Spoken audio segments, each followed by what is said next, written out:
Good day, everyone. Yes, I have come with one of the matters arising in our country, Nigeria, the maritime truckers' protest activities of hoodlums. In recent time, the activities of hoodlums in transportation has been increasing day to day due to their patrons and the godfathers, including the rulers, the ruling class and some members of the RTEAN and the NURTW, influencing these activities because they are getting their own kickbacks as well.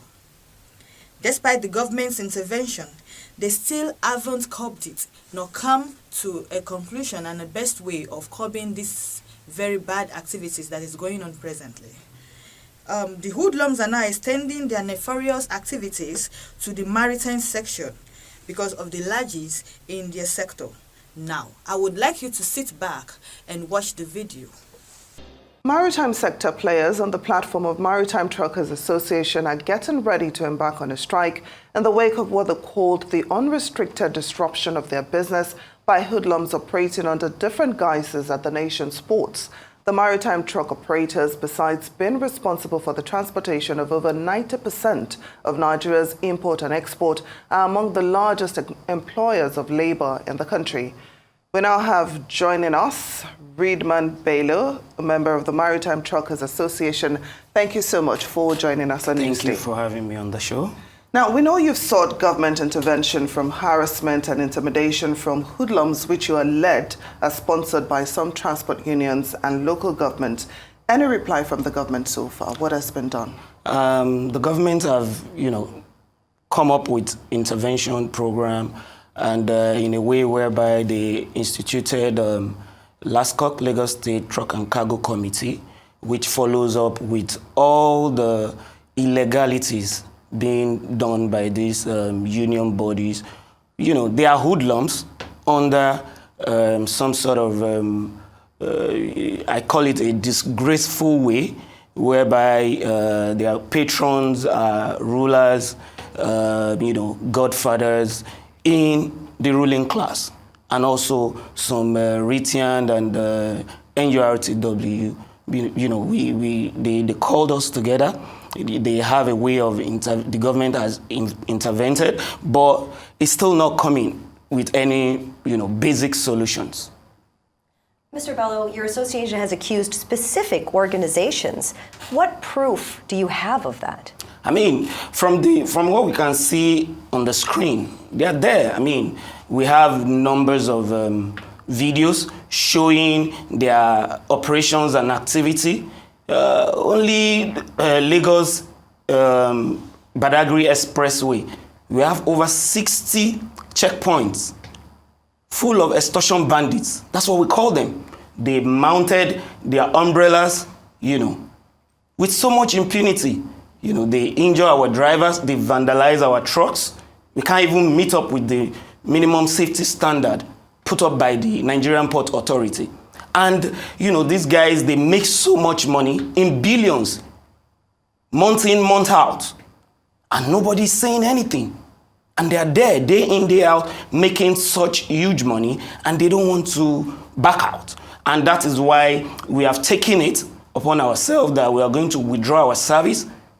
By on the 12th of this month, we will withdraw our service and we'll, shut down the ports.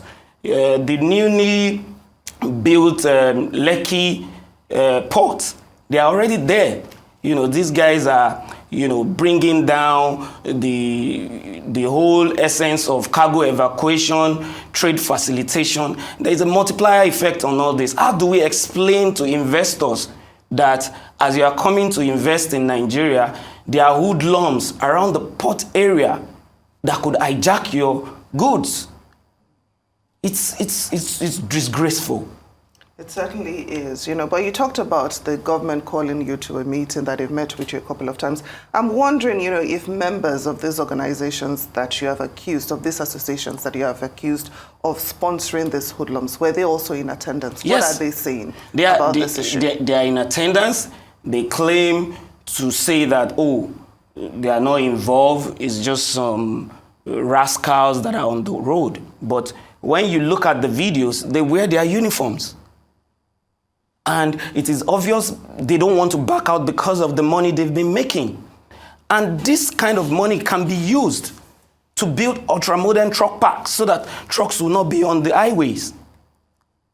So we need proactive measures where government would have to just take them out. Enough is enough. How do we explain that a truck driver that is expected to drop a container in the middle of the night was attacked just because they want to collect 3,000? Do you know, after collecting the 3,000, these hoodlums went back and said, for stressing us, we are going to give you a mark. And the damage, the injured is high. Now he's blind. This is somebody that is trying to make ends meet for his family.